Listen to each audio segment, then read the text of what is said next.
আসসালামু আলাইকুম। সকলকে জানাই তুই কিচেনের পক্ষ থেকে স্বাগতম। আজকে আমার রেসিপি হচ্ছে বড়ই আর তেঁতুলের মিক্সড আচার। টক মিষ্টি ঝাল স্বাদে আর জিভে জল আসার মতো এই আচারটি বানানো খুব সহজ। তাহলে চলেন শুরু করা যাক। আজ আচার বানানোর জন্য এখানে আমি 1 কেজি শুকনা বড়ই নিয়েছি। এই বড়ইগুলো কয়েকবার ভালো করে ধুয়ে পানিতে প্রায় 4 ঘন্টা ভিজিয়ে রেখেছিলাম এবং 4 ঘন্টা পর আবারও ভালো করে ধুয়ে নিয়েছি।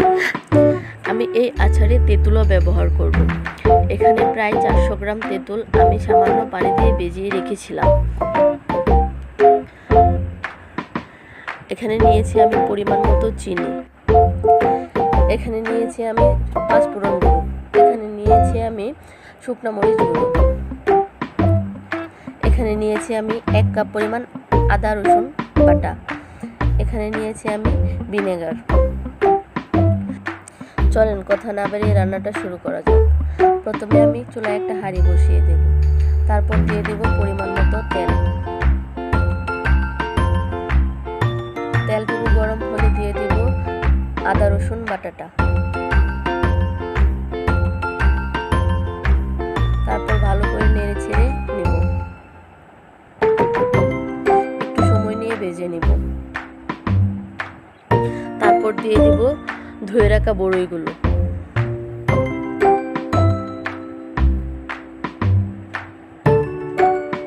ভালো করে একসাথে মিশিয়ে নেব। পুরো রান্নাটা লো আঁচে করতে হবে।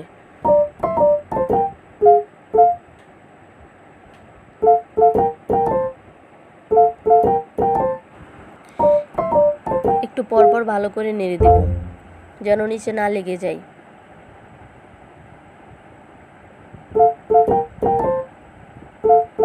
দিয়ে দিব তেঁতুলের কাঠটুকু।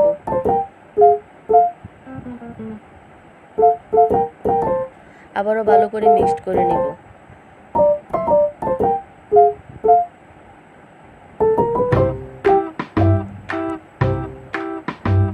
এই প্রসেসগুলো একটু সময় নিয়ে করব।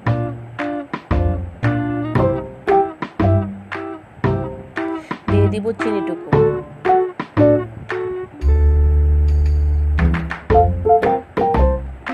বড়ই আর তেঁতুলের সাথে চিনিটুকু ভালো করে মিক্সড করে নেব।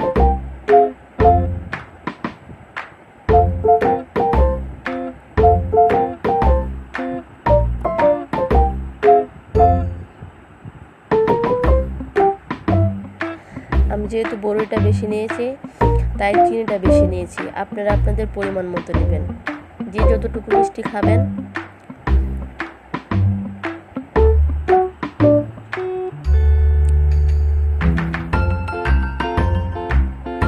আমি বড়ইগুলো আস্ত দিয়েছিলাম, এখন আমি হালকা করে চেপে চেপে ভেঙে দিব।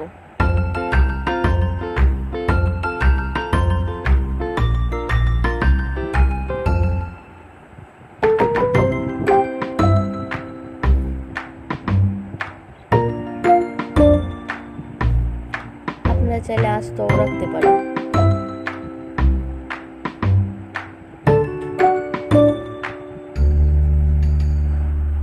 দিয়ে দেব স্বাদ মতো লবণ।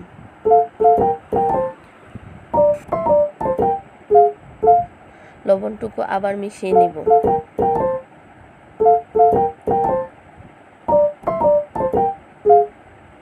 দিয়ে দিব 5 ফোড়ন গুঁড়ো।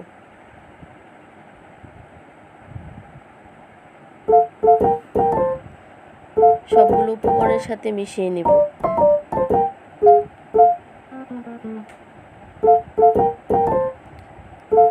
প্রতিটা কাজে একটু সময় নিয়ে করব। দিয়ে দিব শুকনো মরিচ গুঁড়ো।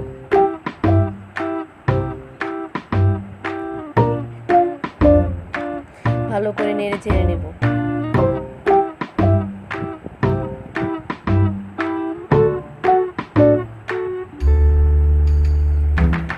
দিয়ে দেব ভিনেগার। ভিনেগার দিলে আচারটা অনেকদিন পর্যন্ত সংরক্ষণ করা যায়, নষ্ট হয় না। একটু পরপর নেড়ে ছেড়ে দিলে আচারটা নিচে লেগে যাবে না।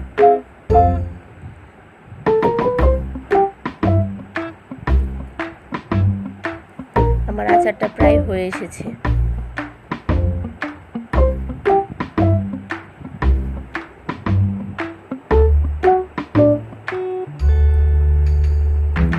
এই তো তৈরি হয়ে গেল মজাদার তেঁতুল বড়ইয়ের মিক্সড আচার। ভিডিওটা ভালো লাগলে সবাই শেয়ার করে দিবেন, সাবস্ক্রাইব করে দিবেন।